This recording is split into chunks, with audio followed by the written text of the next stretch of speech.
ઈ દ્રશ્ય જેને જોયું છે ને, જેના સંતાનો ગયા છે ને, એને હજી રાત્રે નિંદર નથી આવતી મારા બાપ.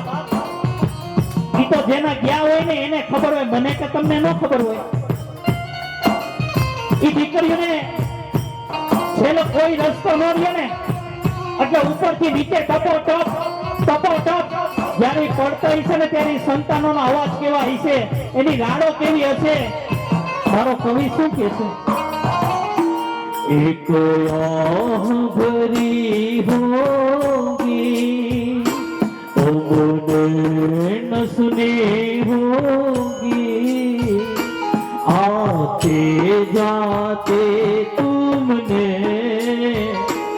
आवाज तो दी होगी. एक आह भरी होगी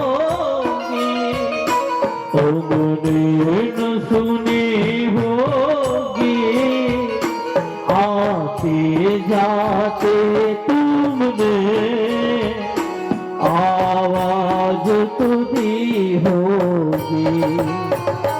उस वक्त कहाँ थे हम, उस वक्त कहे ये जहाँ तुम चले गए,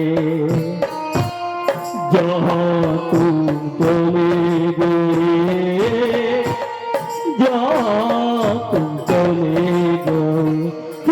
थी ना कोई संदेह, जाने कौन सा है वो देश जहाँ तुम चले गए.